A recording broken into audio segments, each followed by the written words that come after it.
Bienvenue dans ce nouvel épisode de J'évolue donc je suis. Aujourd'hui, on va explorer un paradoxe que beaucoup d'entre nous vivent. Je veux changer, mais je bloque. Tu veux sortir d'une situation qui ne te convient plus, tu veux évoluer, guérir, avancer, te lancer, mais une autre part de toi te retient. Et parfois, tu ressens cette tension intérieure entre l'élan du changement et la peur de ce que cela pourrait impliquer.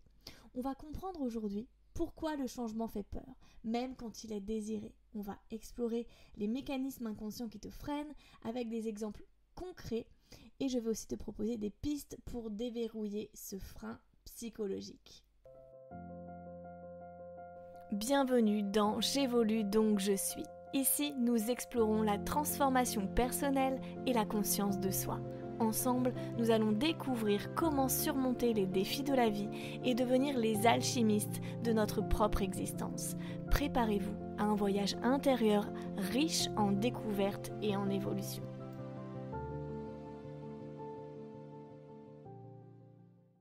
Alors, on l'a vu dans l'épisode précédent, le cerveau humain est câblé pour la sécurité, pas pour le bonheur. Ce qu'il cherche avant tout, c'est maintenir un état de stabilité. Et la sécurité pour lui, c'est ce qu'il connaît, même si ce connu est inconfortable, douloureux, voire toxique. Donc, quand tu parles de changement, ton cerveau, lui, c'est l'alarme intérieure. Il le vit comme une menace potentielle. Qu'est-ce que je vais perdre? Est-ce que je vais y arriver? Et si je me trompais? Et si je finissais seule?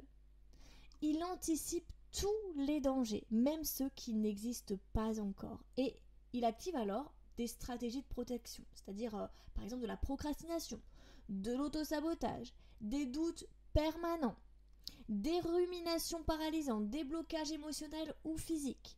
Ce n'est pas que tu es faible ou que tu manques de volonté, c'est que ton cerveau veut te protéger de l'inconnu. Il veut te garder dans ce qu'il connaît déjà, même si ce n'est pas ce qui est bon pour toi. Ce qu'il faut comprendre, c'est que ton cerveau, le changement égale danger. Et donc, il va tout faire pour t'éviter de le vivre, même si ça t'éloigne de la joie. Alors, je vais te donner quelques exemples concrets issus de séances de patients que j'ai pu rencontrer, bien sûr en changeant leur prénom. Je vais tout d'abord te parler de Léa et sa peur de quitter son travail. Léa, en fait, elle est salariée dans une entreprise depuis 10 ans. Et en fait, elle a toujours rêvé de se lancer en freelance. Et elle a bien sûr fait des formations, elle a construit son site internet, mais elle ne saute jamais le pas. Et elle me dit, je veux changer, mais il y a un truc qui me retient, il y a un truc qui m'en empêche. Et en séance, on a mis à jour une peur profonde. Et si je réussis, est-ce que je vais encore être aimée?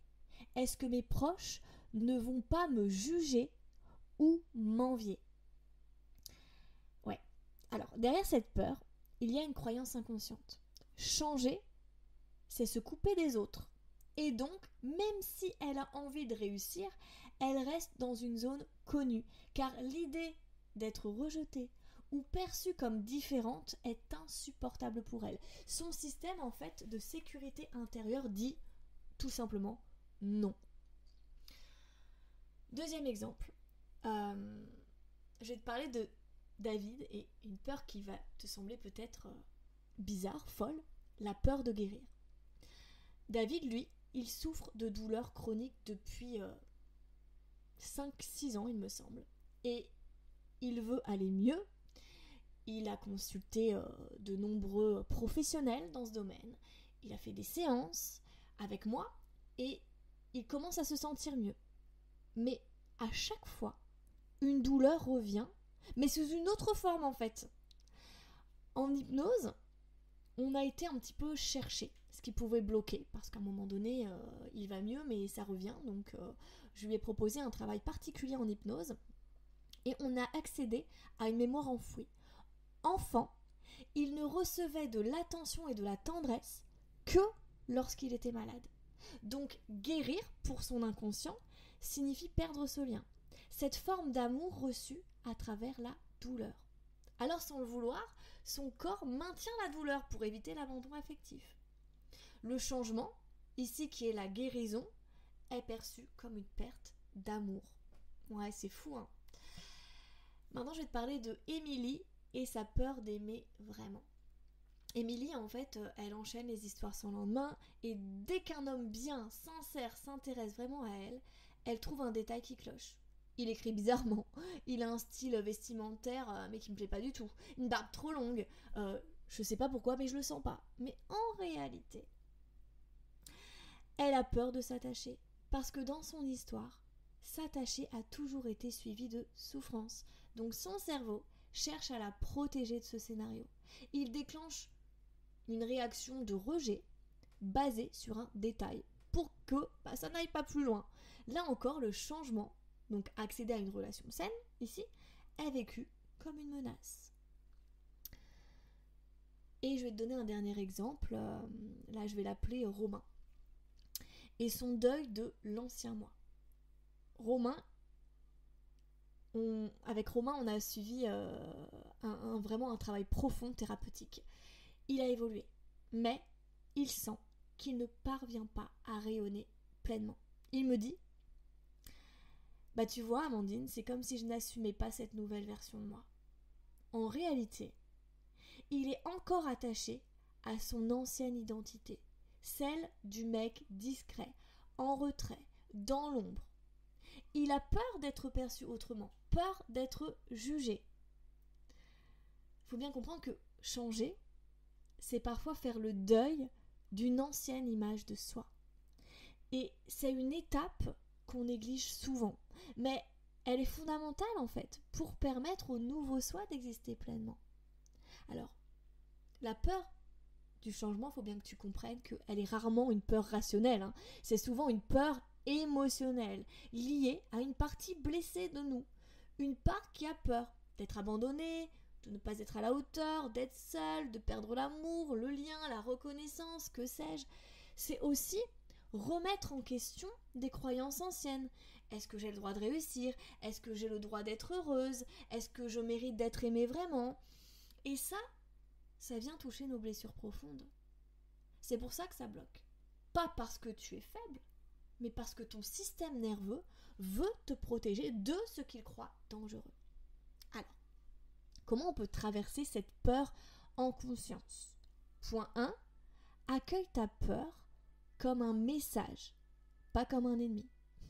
On l'entend pas, mais je suis en train de parler de ça, il y a une ambulance qui passe, c'est rigolo.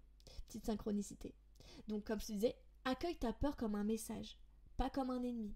Ton cerveau a peur parce qu'il veut t'éviter une souffrance. Donc dis-lui merci, puis explique-lui que tu as grandi, que tu es prêt. Tu n'as pas à la combattre, mais à l'écouter et à la rassurer. Point 2, essaye de créer une vision claire et sécurisante du changement. Par exemple, dessine mentalement ou par écrit ce à quoi tu veux accéder.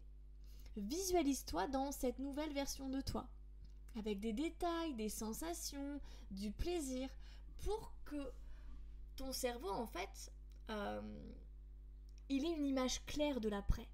Car plus il a cette image claire, plus il pourra s'y ouvrir. 3. Fais des micro-pas. Le changement, c'est pas une montagne à gravir d'un coup, hein. C'est une série de petits choix. Un appel, une décision, un mot, une action. Le mouvement, même petit, crée la confiance. Point 4. Travaille sur les parts de toi qui ont peur.